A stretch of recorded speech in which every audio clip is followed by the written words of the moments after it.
내게 능력 주시는 자 안에서 이런 말씀으로 오늘 말씀을 드리고 설교를 대신하겠습니다. 3년 전 신문에 실렸던 기사로 기억됩니다. 실제 있었던 이야기입니다. 세계 최초로 새 쌍둥이가 머리는 3개가 났는데 몸이 붙어서 나서 살지 못하고, 그 말이 그렇잖아요. 사람 몸이 3개를 붙었으니 도대체 어떻게 살겠어요. 근데 이 새 쌍둥이를 성공지에 분리 성공했던 유명한 미국의 벤 카슨 목사라고 하는 의사에 대한 이야기입니다. 당시 제가 기억하기에는 65세였으니까 지금도 68세, 미국 나이를 치면 70살, 지금도 살아있는 흑인 의사에 대한 이야기입니다. 이 벤 카슨은 상당히 불행한 가정에서 태어났습니다. 어렸을 때 두 부모가 서로 가정을 달리하는 안타까운 사태에서 어머니가 아주 가난한 환경 속에서 파출부를 다니며 아이를 교육합니다. 아버지께서 양육비마저도 보내주지 않아서 엄마가 우울증에 빠지게 되고, 때로는 친척 집에 간다는 말을 남기고 사실은 병원에 가서 몇 달씩 입원해 있기도 하였습니다. 가난과 멸시, 또한 흑인이라고 하는 차별 대우 때문에 이 사람은 많은 사람들에게 따돌림을 받고, 때로는 박인 아이들이 그와는 놀지 못하게 하는 그러한 상처를 받고 큽니다.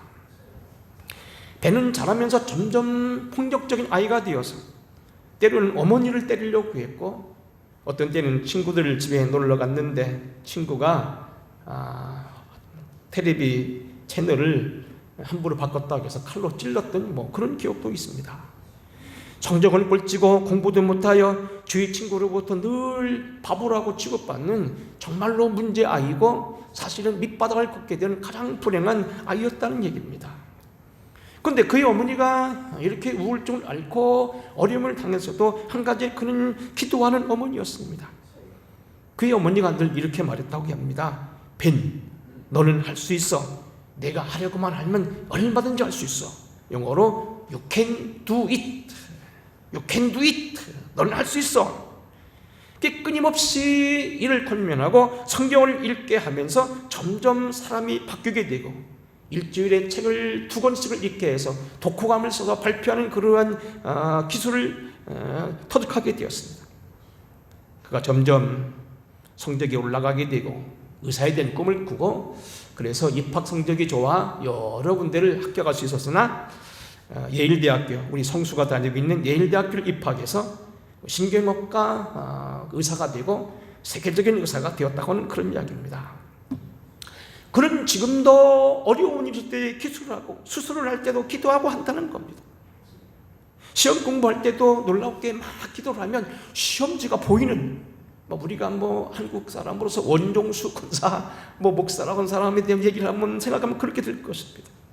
여튼 그래서 그는 때마다 일마다 기도하는 목사가, 의사가 되었고, 기도할 때마다 놀라운 이적을 받게 되었다는 얘기입니다. 한마디로 얘기하면 그가 어머니 기도 속에 있을 때, 자기가 기도할 때, 능력 주시는 자 안에 있을 때 하나님 항상 저를 가능케 하는 사람으로서 그를 붙잡아 주셨다는 얘기입니다. 자, 이제 오늘은 여러분에게 오늘 빌립보서를 맞춰가면서 사도 바울이 고백한 13절, 주님 안에서 불가능이 없다는 이야기를 좀 하고 오늘 설교를 마치려고 합니다. 80년대 초 제가 일반 대학과 군복무를 마치고 신학교 들어갈 때이었습니다. 입학시험, 그 면접시험에 이런 거기 미리 질문서가 하나 있었습니다. 무슨 책을 좋아하느냐? 최근에 읽은 책이 뭐냐는 그런 이야기였습니다.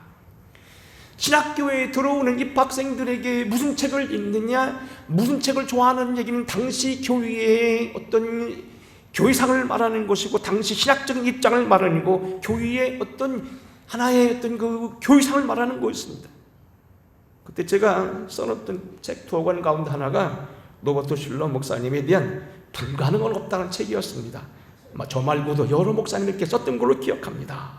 오늘 본문 13절, 내게 능력 주시는 자 안에서 내가 모든 것을 할 수 있느니라. 사랑하는 성도 여러분, 여기 13절 사도 바울이 로마의 감옥에서 한 말, 내게 능력 주시는 자 안에서, 내게 능력 주신 분 안에서 나는 모든 걸 할 수 있다는 것은 아주 중요한 얘기고, 우리나라 교회가 가장 크게 성장했던 1970년대 말 1980년대 초의 한국 교회의 상황이었다는 얘기입니다. 다행히 우리나라는 1974년 경제가 부흥되면서 올림픽 대회를 눈앞에 두면서 마침 1974년도 빌리그람 목사님을 모시고 엑스플로어 74를 한 이후로 세계적인 교회가 되었고 우주적으로 성장했다는 겁니다.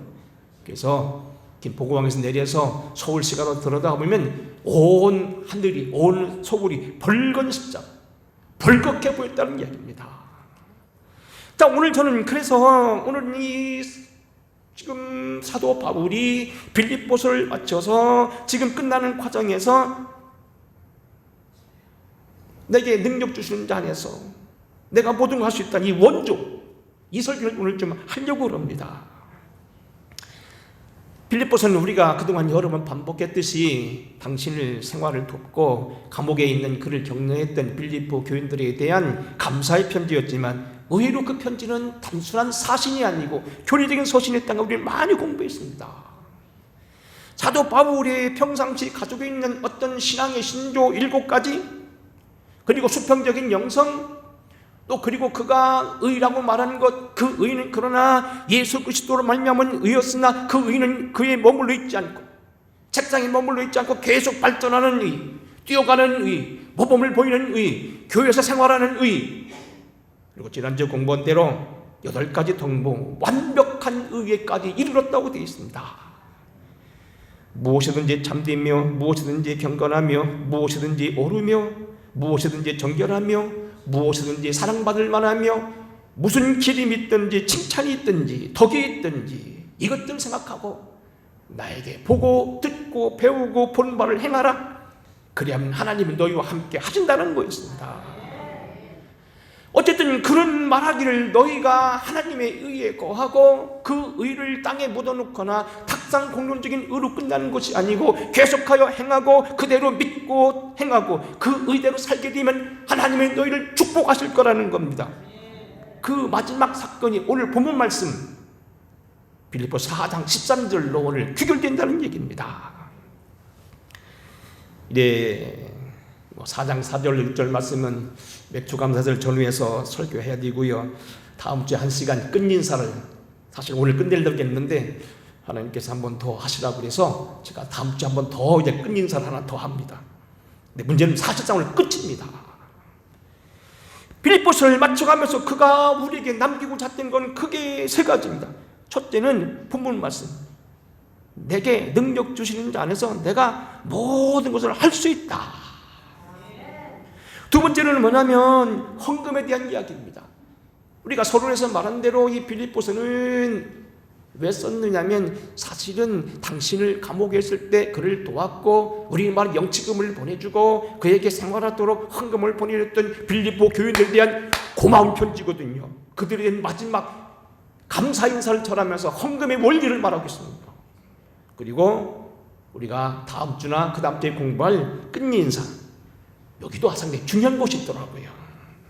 자, 이제 오늘은 크게 2가지인데 이 2가지를 3가지로 분석하게, 첫째는 아까 말한 대로 내가 모든 걸 할 수 있다는 것과 그리고 헌금에 대한 이야기, 바울을 도왔던 빌립보 교인들에 대한 이러한 헌금에 대한 이야기를 오늘 3가지로 잠깐 나눠 정리하겠습니다. 첫째는 오늘 본문에 보게 되면 사도 바울이 이렇게 말합니다. 지금 거듭되는 말씀이 됩니다만 11절 이렇게 말합니다. 어떠한 형편에도 처할 줄도 아는 비결을 배웠다는 겁니다. 당신이 전도자로 걸어와 오늘 순기를 기다리는 이 순간 좋은 일만 있었겠냐는 겁니다.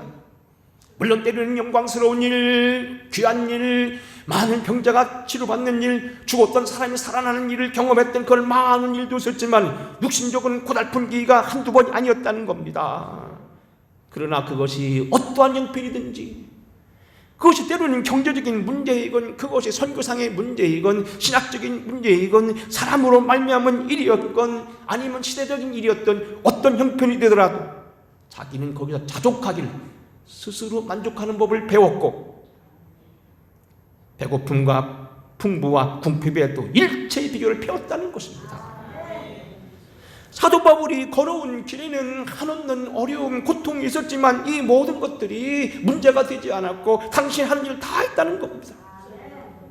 우리가 한번 이 성경을 해석할 때 너무나 많이 하면 여러분들이 복잡해서 지금 끊어 얘기합니다만 10절에 보면 이렇게 했습니다. 너희가 나를 생각하는 것이 다시 싹이 나무니 그랬습니다.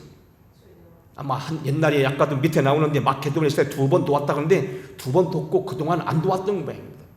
기회가 없었다고 말하고 때로는 그렇게 할 수 없었다고 얘기하면 여하튼 문제 없었는데 다시 싹이 났다는 겁니다.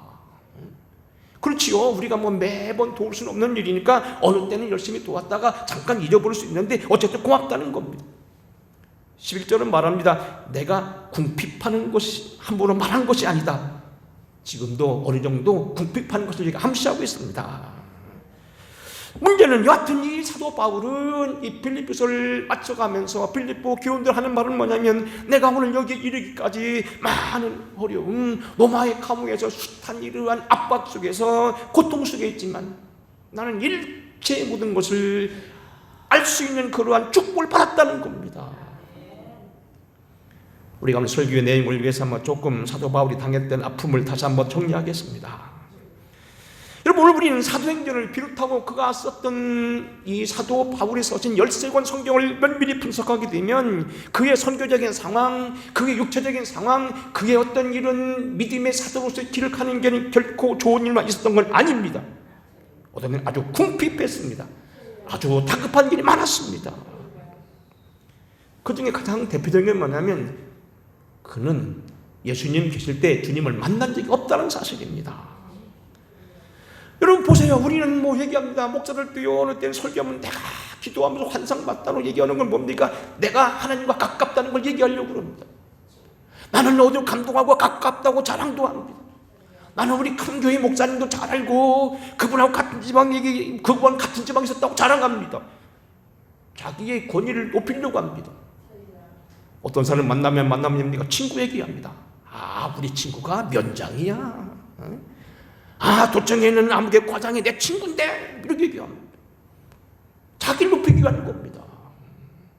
사람이 자기를 때론 인정하지 아니하고 자기를 때론 깔볼까 무서워서 유명한 사람들 들어 자기를 높이는 것. 그런데 문제는 뭐냐면 사도 바울이 그게 없었다는 겁니다. 주님을 만난 적도 없다는 얘기입니다. 바울은 일생을 주님께 드리고 오직 그분만을 위하여 살고 죽기까지도 각오했던 주님이지만 주님을 사실은 애초부터 따랐던 사람이 아니었다는 겁니다. 큰 전도자에서 힘들게 읽었습니다. 주님과 함께 거닐며 그가 전도했던 사람도 아니고요, 골목길을 걷다가 같이 밥을 나눠 먹은 사람도 아니고요, 배에 올라서 물고기를 잡았던 사람도 아닙니다. 때로는 전도하다 배고프면 수가성 대선들 앉아 계시게 하고 밥을 얻어다 같이 드리면 나눠 먹던 사람도 아니었습니다. 때로는 무화과 나무 들쳐가면서 그 무화과를 나눠 먹던 분도 아니었습니다. 함께 배 타고 풍랑 만나고 함께 그물질하고 고생하며 때로는 여러 가지 사람들에게 매맞고 하던 그런 분이 아니었고, 그럴 베드로와 요한과는 달랐습니다. 풍파를 제려받고 걸어왔던 베드로하고는 비교도 안 됩니다. 로마로 호송되어가는 그 길조차도 사도 바울은 외로웠고 사실 동행한 사람이 많지 않았습니다. 늘 그는 바나바 덕분에 물론 인정받았다고 하지만 사도들로 하여금 항상 주목 대상이었습니다. 요한복음을 썼던 요한 사도처럼 주님의 품 안에 같이 기대히 살던 사람도 아닙니다. 주님을 만난 적도 없던 사람입니다. 그러니 사도 바울은 이게 오늘 여기 사도들과 같이 큰 일을 하면서 성경을 쓸 만한 그러한 위치에 있으면서도 그는 늘 이것이 그의 핸디캡이었다는 겁니다. 그가 다메섹 도상에서 처음에 거듭났을 때 많은 사람들이 그를 의심했던 걸 우리는 잘 아는 이야기입니다. 사도행전 9장 13절입니다. 아나니아가 대답하되 주여 이 사람에 대하여 내가 여러 사람에게 듣사온즉 그가 예루살렘에서 주의 성도에게 적지 않은 해를 끼쳤다 하더니 여기서도 주의 이름을 부르는 모든 사람을 결박할 권한을 대제사장들에게 받았나이다 하거늘. 바울이 지금 앞을 못 보고 누워있어. 안수하라고 하는데 아나니아가 펄쩍 뜁니다. 못 갑니다. 그 사람 보통 사람 아닙니다. 위험합니다. 거절하는 겁니다. 물론 주님이 말하기를 그는 내 그릇이니 가서 안수하라고 해서 결국 눈을 뜨긴 했습니다만 사도 바울이 즉시 전도합니다. 그때 사마리아 사람들이 놀랍니다. 그때 기록입니다. 즉시로 사울이 각 회당에서 예수가 하나님의 아들이라 전파하니 듣는 사람이 다 놀라 말하되 이 사람이 예루살렘에서 이 이름을 부르는 사람을 멸하려 하던 자가 아니냐, 여기 온 것도 그들을 결박하여 대제사장들에게 끌어가고자 함이 아니냐 하더라. 믿어주질 않았습니다. 그래서 우리가 지난번 평신도 주일에 말했던 바나바 설교를 하면서 바나바가 이 역할을 감당하고 결국 이렇게 무서워하는 그를 사도들에게 소개해서 그를 결국은 사도들과 함께 친교하겠다는 얘기를 합니다만 어쨌든 그는 그 후로 많은 일 때문에 고통을 당합니다. 특별히 고린도전서에 가게 되면 그가 성도들로 하여금 많은 의심을 받고 사도권에 대한 이런 의심을 받았을 때 쓸데없는 변명을 해야 되는 그런 구차한 중에 있었습니다. 고린도전서 9장 1절입니다. 내가 자유인이 아니냐, 사도가 아니냐, 예수 우리 주를 보지 못하였느냐. 사실 본 적도 없습니다만 환상 중에 봤다는 얘기죠. 주 안에서 내가 행한 나의 일을 너희가 아니냐, 다른 사람들에게는 내가 사도가 아닐지라도 너희에게는 사도니 나의 사도됨을 주 안에서 인친 것이 너희라.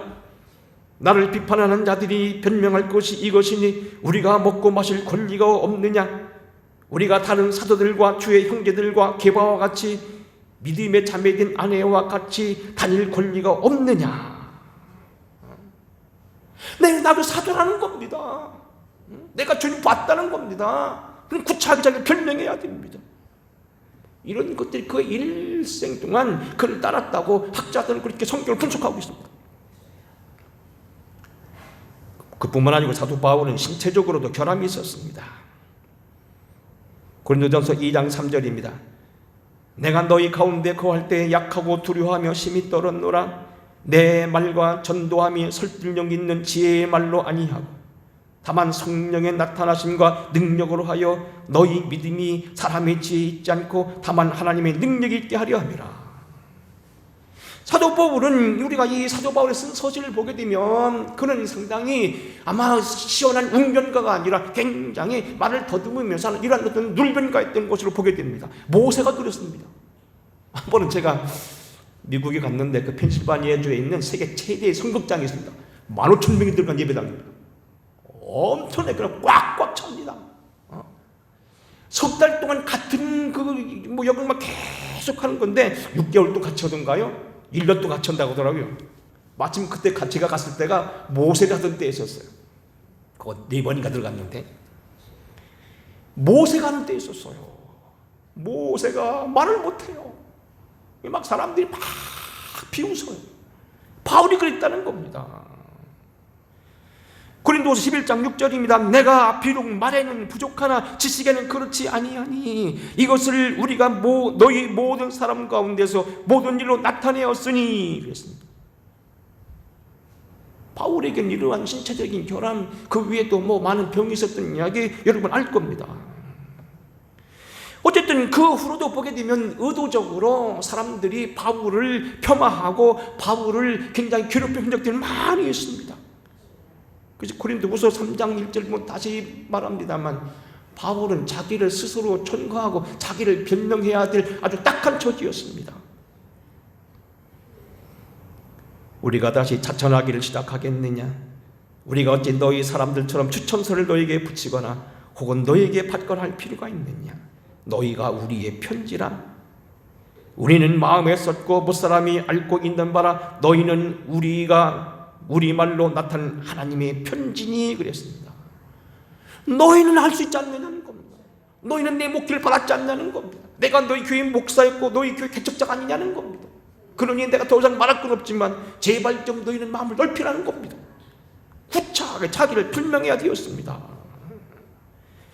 여하튼 문제는 뭐냐면 사도 바울은 이렇게 어떤 신체적으로 신학적으로 선교학적으로 문제가 있었다. 그뿐만 아니지요. 경제적으로도 어려웠습니다. 유명한 고린도후서 11장 23절에 보게 되면 그가 화가 나서 쓴 성경, 어떻게 보면 이게 사도 바울이 글이 맞느냐, 사도 바울이 그렇게까지 할 수 있냐 할 정도로 쓴 여기 아주 굉장히 강한 어조 쓴 성경이 있습니다. 그들이 그리스도의 일꾼이냐 정신없는 말을 하거니와 나는 더욱 그러하다. 내가 수구를 넘치도록 하여 옥에 갇히기도 많이 하고 매도 수없이 맞아 여러 번 죽을 뻔하였으니. 쭉 내려갑니다. 시내의 위험과 광야의 위험과 바다의 위험과 거짓 형제 중의 위험과 또 수고하여 애쓰고 여러 번 자지 못하고 줄이며 목마르고 여러 번 굶고 춥고 헐벗었노라. 이 일은 고사하고 아직도 날마다 내 속에 눌리는 일이 있으니 곧 모든 교회를 위하여 염려하는 것이니라. 그가 직접 쓴 글을 보게 되면 그가 경제적으로 선교적으로 자기가 어떤 쓸 곳을 그렇게 편한 교회가 아니었다는 겁니다. 그렇게 많이 쓸 수 있는 그런 위치가 아니었다는 겁니다. 그래서 우리가 고린도 후서에도 보게 되면 또 내가 너희가 함께 했을 때 비용이 부족하였을 때 아무에게도 눈을 끼치지 아니했다고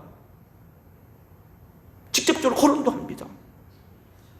그리고 사도행전 20장에 보게 되면 제3차 전도여행을 마치고 그가 예루살렘에 들어가서 체포를 당하고 로마로 들어가기 전에 그때 밀레도에서 에베소 교회 장로들 할 때 그때도 그 얘기를 합니다. 내가 아무의 금이나 은이나 의복을 탐하지 아니하였고 여러분이 아는 바와 같이 이 손으로 나와 동행함을 쓸 것을 충당하여 범세 여러분에게 본을 보였다. 내가 너에게 뺏은 건 없지 않느냐 그런 얘기입니다. 어쨌든 그런 여기 본문을 보게 돼도 그가 상당히 궁핍했고 많이 어려웠습니다.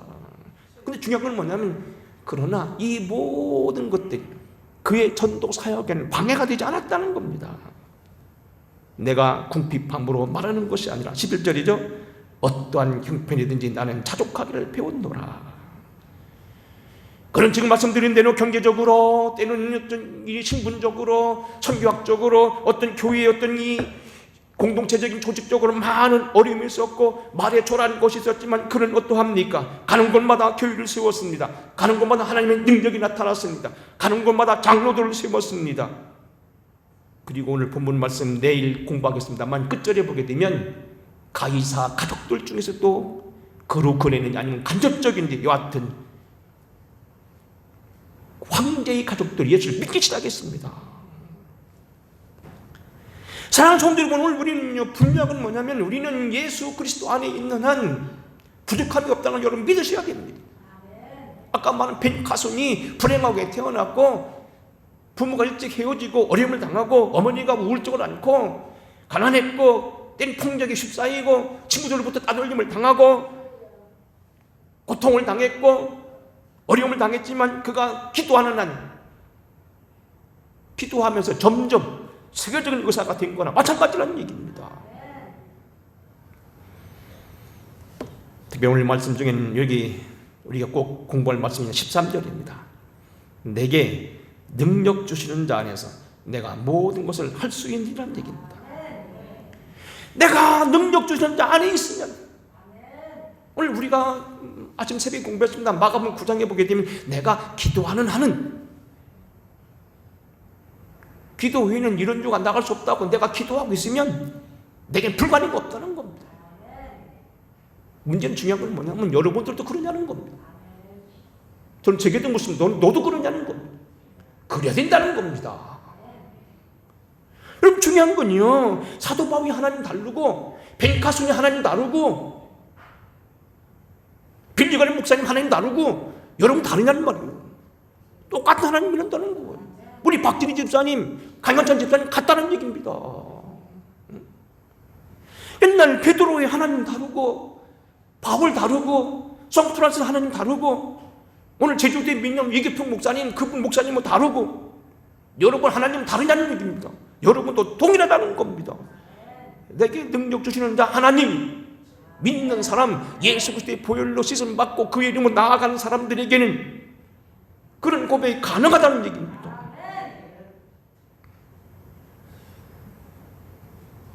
사랑하는 성도 여러분, 이러한 기적이 지금도 계속 이루어지고 있다는 것을 여러분 감사하시고 여러분 한번 반문하셔야 됩니다. 지금 여기 로마의 감옥에 있던 그 시대는 그러니까 아닙니다. 그 시대는 이 시대는 똑같습니다. 그 시대도 이 사람들이요 밥 먹고 살았고요. 그때도 피곤해 잠잤고요. 그때는 오히려 장수 못하고 일찍 죽었고요. 요즘 세가 좀 더 잘 삽니다.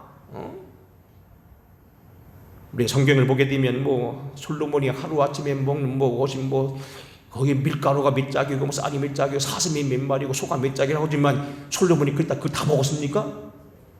어쩌면 여러분 솔로몬보다 더 잘 먹었을 겁니다. 저쪽 지금 겨울에 나는 과일도 여러분 지금 먹을 수 있습니다. 마트만 가면 다 있습니다. 바나나, 파인애플 말할 것도 없고요. 그 유명하다는 똥내나는 과일, 둘리하는 과일도 있습니다. 한번 맛들이면 못 끊습니다. 무지무지하게 비싼 과일입니다. 지금도 저거 가니까요 여기 홍성마트 있더라고요. 여러분 혹시 맛보고 원하는 분 저한테 오시면 제가 사드리겠습니다. 돈 여러분 내시고요. 여러분 문제는 뭐냐면 솔로몬의 하나님 다르고 우리 하나님 다르냐? 아니라는 겁니다. 사도 바울의 하나님 다르고 성 프란시스의 하나님 다르고 베드로의 하나님 다르다는 겁니다. 동일한 하나님이라는 겁니다. 우리 한번 사례를 들어서 한번 정리 한번 해보겠습니다. 과거 어려운 처지에 있었지만 하나님이 축복하셔서 아니면 저들이 믿음으로 일어서서 세상을 승리한 사람들에 대한 이야기입니다. 한번 정리 한번 해보겠습니다. 17세의 선천적인 불치의 병으로 심장병을 앓으며 천장만 바라보고 죽기를 기다리는 사람들, 의사 4명이 와서 6개월 살지 못했다고 했던 사람, 케네스 해긴 목사입니다. 성경을 읽다가 불치의 병에 노임을 받고 아주 엄청난 능력을 바라며 수없는 병자를 치료하고 늦게 목회해서 부흥사로 있다가 1만 명 이상의 교회를 이루고 그분이 쓴 책이 지금 한국 강단에 지금 수십 권이 나와 있습니다. 조상대대로 수하지 못하고 죽는 집안의 4대 독자로 태어났지만 그의 지혜로운 어머니 전도 덕분으로 예수를 믿고 94세를 장수하다가 돌아가신 남부연희 감독 김승우 감독님 계십니다. 삽교교회에 계시던 분입니다. 온양에 있는 온천중앙교회 담임 목사님이셨습니다.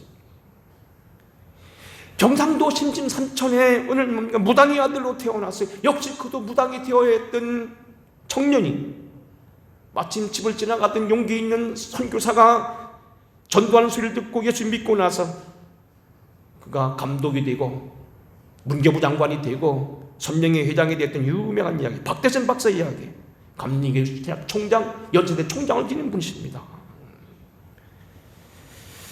보세요. 오늘 여기 보면 폐암이 걸려서 당시 이 사람은 정치인이었기 때문에 최고의 치료를 받았지만 결국 3개월 이상을 살지 못한다고 죽게 되었던 이 사람이 꿈속에서 십자가에 달린 강목을 바라보고 마침 그때부터 조용히 믿기 시작했던 그의 아내의 기도 덕분으로 살아났던 박원천 집사의 얘기, 유구에서 제가 만났던 사람입니다. 감리교 사람입니다. 기생의 애들로 태어나서 결국 어머니 누군지는 모르지만 아버지 일찍 죽어서 할아버지 밑에 크고 있다가 모든 불행을 지고 결국 불행할 수밖에 없었던 사람이지만 마침 당시 불치에 병했던 핏병에 걸리지만 거기 노임을 받고 세계적인 성자가 되었던 가가와 도요 있고 하천 풍원에 대한 이야기. 6.25 난리통에서 피를 토하는 핏병이 걸리게 되어서 고등학교도 졸업 못하고 죽기를 기다리던 사람이 그의 방문을 두드리고 전도하러 돌아왔던 학생에 의해서 전도받고 세계 최고의 단일교를 이루었던 조용기 목사님에 대한 이야기. 주먹쥐고 남을 괴롭히며 기생충성 살던 이들이 이제는 하나님을 믿고 신실한 종이 되었던 얘기, 김일도 목사님 얘기, 이기풍 목사님 이야기, 천하의 깡패도 이런 깡패가 없던 사람들입니다. 노름을 좋아하고 부패하던 관리였으나 혹은 이방 종교의 잡종교의 교주로서 접주로 일했던 사람들이 목사가 된 이야기, 길선주 목사님, 최권동 목사님, 병이나 가난이나 아픔으로 자유함을 잃었던 사람, 송 프란시스, 그 유명한 신학자 가운데서 피터와그라는 교수, 이분은 뭘 좋아했냐면요, 트럼프를 좋아했다, 노름을 좋아했어. 근데 이분이 결국 고침을 받고 세계 최고의 신학자가 됐습니다. 죽기로 되어 있었고요, 친구도 같이 죽게 되어 있는데 어머니가 기도함으로 인해서 엎어진 차 속에서 살아나 기적적으로 살아났던 친구 이야기 여러 번 드렸죠. 제가 잘 알고 있는 대전의 이민재 장로님, 제 친구 형입니다. 강인규라고는 제가 데리고 있던 학생, 조현 목사. 그를 죽이려고 기다리고 있는 폭도가 있었으나 하나님이 기적적으로 살려줬던 오거스트에 대한 이야기나 아프리카 히겐스 선교사에 대한 이야기, 그 외에도 수없는 간증들 얼마나 많습니까? 히브리서 11장에 이렇게 말합니다. 여자들은 자기의 죽은 자들을 부활로 받아들이기도 하고 또 어떤 이들은 더 좋은 부활을 얻고자 하여 심한 고문을 받되 구차히 풀려나길 원치 아니하였으며 돌로 치는 것과 톱으로 켜는 것과 시험과 칼로 죽임을 당하고 양과 염소의 가죽을 입고 유리하여 궁핍과 환난과 학대를 받았으나 이런 사람들은 세상에 감당치 못했도다. 하나님의 이사와 기적과 보호하심이 있으므로 누구도 그들을 감당하지 못하고 저들이 믿음을 세상을 이긴 사람들이 많이 있다는 겁니다. 그 증거를 다 되면요 수도 없다는 겁니다. 문제는 뭐냐면 이 이야기가 여러분이 얘기냐는 겁니다. 동화 속에 있는 사람들 얘기냐는 겁니다. 그 사람들은 뭐 이상한 하나님 믿고 우리는 뭐 조그만 하나님 믿는 사람이냐는 겁니다. 그 시대는 하나님 응답하고 지금 응답하지 않느냐는 겁니다. 누가 그러더라고요. 저희 동네에 가면, 제 고향 동네에 가면 한 5km 떨어진 육군 훈련소가 있어요.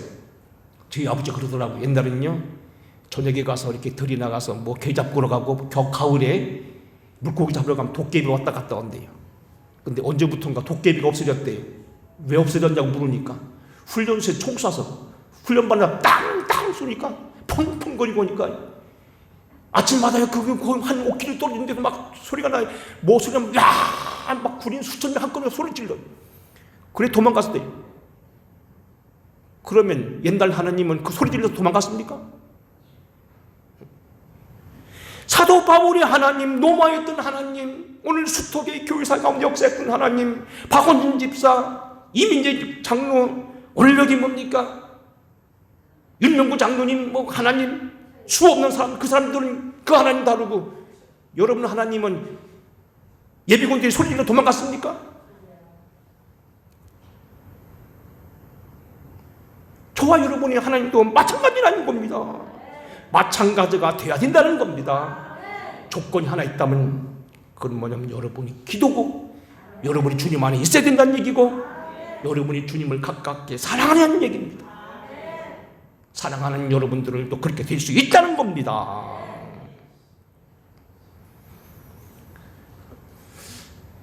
사실 2시간 해야 되는 건데 여러분이 마지막 시간에 헌금 얘기하면 부담될 것 같아서 붙여서 설교합니다. 헌금 얘기입니다. 14절로부터 나옵니다. 한번 일단 본문을 읽어보겠습니다. 14절부터 한번 여러분 총력 보시기 바랍니다. 전체를 읽어보고 간단히 정리하겠습니다. 14절 시작. 그러나 너희가 내 괴로움에 함께 참여하였으니 잘하였도다. 빌립보 사람들아 너희도 알거니와 복음의 시초에 내가 마케도냐를 떠날 때 주고받은 내 일에 참여한 교회가 너희에 아무도 없었느니라. 데살로니가 있을 때에도 너희가 한 번뿐 아니라 2번이나 나의 쓸 것을 보내었도다. 내가 선물을 구함이 아니요 오직 너희에게 유익하도록 풍성한 열매를 구함이라. 내게는 모든 것이 있고 또 풍부한지라. 에바브로디도 편에 너희가 준 것을 받음으로 내가 풍족하니 이는 받으실 만한 향기로운 제물이요 하나님이 기쁘시게 한 것이라. 나의 하나님이 그리스도 예수 안에서 영광 가운데 그 풍성함대로 너희에게 갚으시리라. 그리고 20절 하나님 곧 우리 아버지께 세세히 무궁하도록 영광을 돌릴지어다. 사실 이것만 한 시간 해야 되는데 여러분 괜히 헌금 얘기했다고 하더니 않고요. 줄입니다. 다 많이 잘 보세요. 여기 보면 몇 번 도왔죠. 에바브로 편에 도왔죠. 데살로니가 교회 있을 때 도왔어요. 근데 무슨 얘기입니까? 헌금이 뭐라고요? 열매라는 겁니다. 거기 계속 나오죠. 풍성한 열매였다.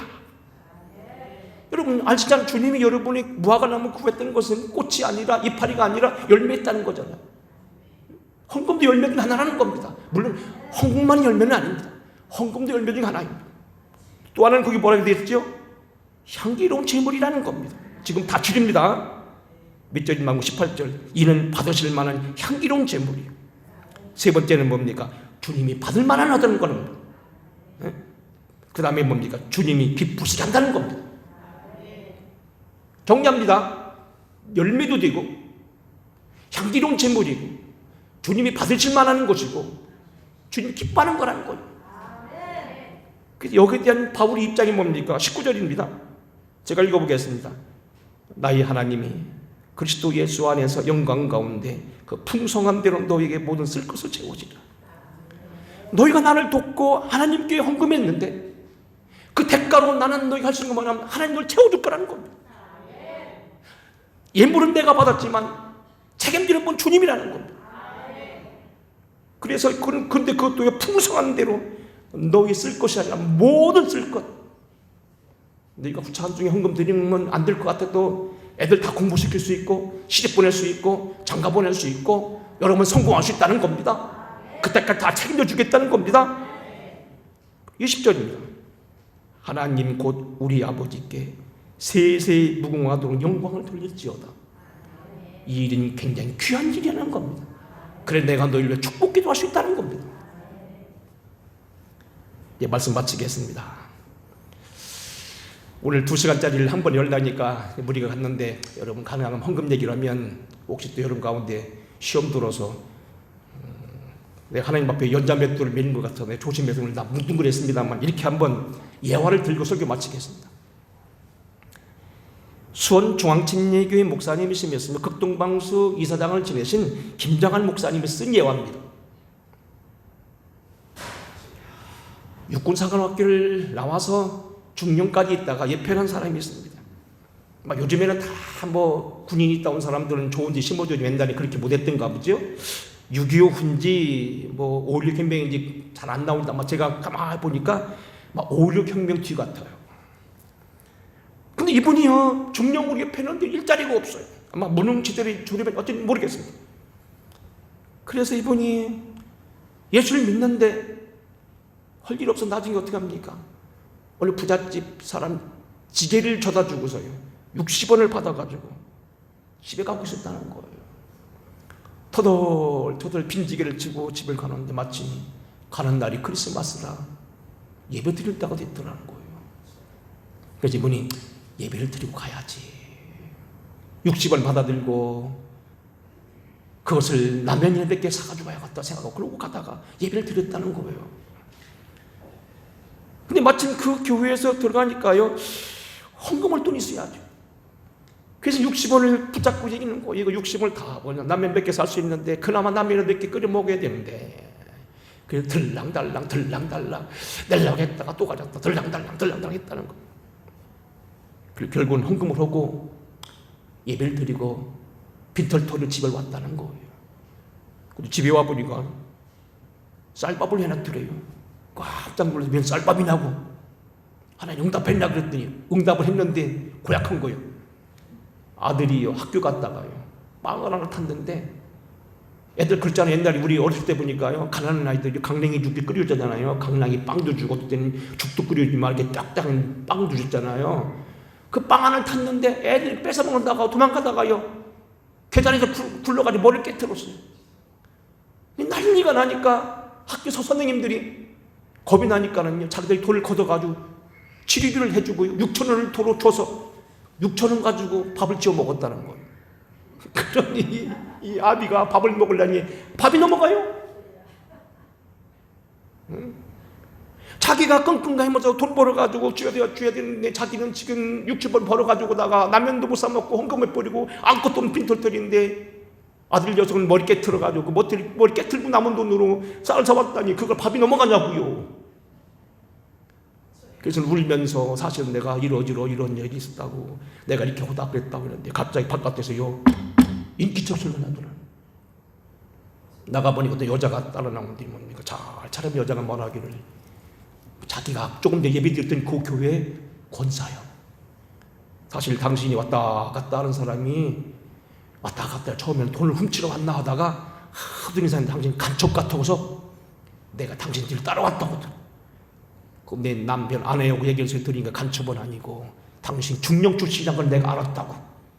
마침 우리 남편이 큰 회사 사장인데 기익부당이 갑자기 일을 왔는데 누구를 시키나 고민하고 있었는데 당신이 군대에서 중령까지 지냈으니 당신이 해줬으면 좋겠다고. 그래가지고 갑자기 이 사람이 뭡니까? 큰 회사 중역사장이 됐다는 거예요. 하나 더 하겠습니다. 김장한 목사님 한 얘기입니다. 제 얘기하면 여러분들이 또 그럴 것 같아서 다른 분 얘기하는 겁니다. 어떤 목사님이 강사로 부흥회를 갔는데 뭐 그렇게 많이 모일 교인은 아니었던가. 여하튼 그 부흥을 다 치르면 강사비까지 주면서 60만 원이 필요했다는, 50만 원이 필요했다는 거예요.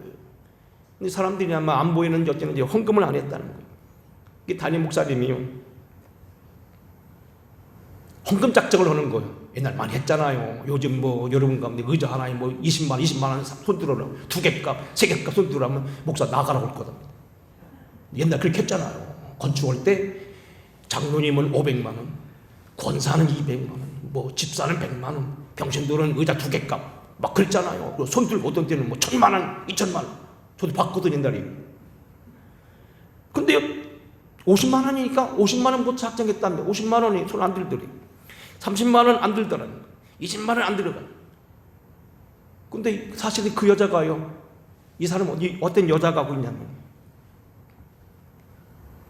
남편한테 소방 맞고 쫓겨나가지고, 애기도 없이 쫓겨나가지고 이혼당하고 지금 위자료를 가지고 있었는데 50만 원 가지고 있었다. 소리 번쩍 들어서니까 꼴이 그러니까 목사가 무시하고 지나갔대. 에이, 저 여자는 우리 교인도 아니고 보니까 저렇게 돈 낼 사람도 아닌데 그렇다고 지나갔다는 거. 근데 그 어쨌든 그렇게 하고 끝났는데요, 이 여자가 와가지고 부득불 50만 내놓고 가는 거예요. 응? 난 이 헌금 지금 감동이 와서 헌금한 것 같다. 그러고 주고 갔다는 거예요. 그러니 이것을 강사가 보고서는 기가 막혀가지고요, 전국을 다니며 부귀로 하면서 얘기하는 거예요. 내가 사실 이런 것도 봤다. 응? 내가 전라도 어디 가서, 충청도라고 했네. 충청도 어디 가서 부흥을 하는데 어떤 사람이 남단 옷을 입고 해서 헌금 작정원에 돈을 손을 안 드는데 남루하게 입은 사람, 돈 안 낼 것 같은 사람이 50만 원을 내고 가면서 그 사람 이혼을 당해가지고 애들도 없이 떠나버린 거예요. 마침 그 위에요, 장로님이 혼자 됐대. 근데 나중에 강사님한테 막 그게 누구냐고 나 좀 소개해달라고. 이 사람이 굉장히 돈이 많은 사람이래. 그래서 결혼하자마자 자가용을 사주고 그랬다는 얘기요. 김장한 목사님 얘기입니다. 오늘 설교 정리할게요. 여러분, 제가 오늘 여기 원고도 없습니다만 뭐 다시 말했습니다만 바울의 하나님, 베드로의 하나님 다르고 여러분 하나님 다릅니까? 김장한 목사님 하나님 다르고 여러분 다릅니까? 훈련소 저쪽에 있던 도깨비들은 다 총소리 때문에 도망가고 군인들이 아침마다 소리 지르려고 해서 도망갔는데 여러분 하나님 다 도망갔습니까? 성경에 있는 하나님, 우리 하나님, 그림자도 없으신 하나님, 그는 변함도 없으시고 회전하는 그림도 없으시고 어제나 오리나 동일하신 분, 이 주님을 믿고 있으면 이 주님이 여러분 주님으로서 믿어야 된다는 겁니다. 코로나 시대 맞이해서 계속 말합니다. 코로나 이후 시대를 준비해야 됩니다. 지금 나라적으로도 많이 법이 바뀌고 헌법이 지금 개정해야 된다고 또 얘기 나옵니다. 안타까운 건요, 제가 지금 기억하기 2년 전인가요? 처음에 헌법 토론됐을 때 뭐라고 한 줄 아세요? 헌법 조항에 보면 이게 있거든요. 모든 국민은 선거권과 피선거권이 있다 그랬는데, 한때 헌법 개정안이 뭐라고 거론됐었냐면 영토 안에 거하는 모든 사람은 선거권과 피선거권이 이렇게 바꾸려고 했어요. 뭐가 다른지 아십니까? 국민이란 것은 우리가 지금 국가를 권리를 가지고 있다는 얘기인데, 그 당연한 일인데, 영토 안에 거하는 모든 사람은 그럼 외국인도 투표할 수 있다는 거예요. 중국 사람들이, 미얀마 사람이 저쪽 이슬람권들이 와가지고 거하다가요, 대통령 선거되면 투표할 수 있어요. 시작합니다. 이번은 어떻게 될지 모르겠는데 이번도 비슷한 얘기가 나올 것 같아. 나라 지금 우리가 지켜야 됩니다. 우리 민사람들이 깨어 있어야 됩니다. 기도할 때입니다. 차별금지법이 8번인가 9번인가 부결됐어요. 이번에는 그게 뭡니까? 차등법이란 평등법으로 이름을 바꿨어요. 근데 이런 말다시 여야가 옛날에 비등비등했는데 지금은요 180대 100이 정의당까지 붙으면 200대 100이요. 지금은 저절로 넘어가게 돼 있어요. 나라 위해서 눈물 뿌려 기도할 때입니다. 어려울 때 우리는 주님 앞에 이렇게 기도하십시다. 주여 우리를 도와주시옵소서. 그리고 우리는 이렇게 믿음 안에서 고백해야 됩니다. 내게 능력 주시는 자 안에서 내가 모든 것을 할 수 있느니라. 나의 하나님이 너희 모든 쓸 것을 다 채우시리라. 그리고 하나님 앞에 우리는 영영토록 주님이 영광 받으시라고 기도해야 될 것입니다. 사도 바울의 고백, 이 고백이 여러분 고백이 되고 그 하나님이 여러분 하나님인 것을 다시 한번 확인하고 돌아가는 복된 시간 되기를 주의 이름으로 축원합니다. 고마우신 아버지, 저희들이 깨어있기를 원합니다. 사도 바울이 하나님 우리 하나님이고 엘리야의 하나님 우리 하나님이고 예수님이 이 땅에 계시면서 증거했던 하나님 우리 하나님이고 그 예수님이 동일한 예수님이십니다. 오늘도 우리도 능력 주신 자 안에서 모든 것을 할 수 있다는 말씀을 기억하면서 다시 믿음으로 기도하는 우리가 되게 하여 주시고, 한 가지 조건이 있다면 우리가 기도하는 우리가 되게 하여 주시고 하나님을 사랑하는 우리가 되게 하시옵소서. 예수님 거룩하신 이름 받도록 간절히 축복하고 기도하옵나이다. 아멘. 찬양하겠습니다.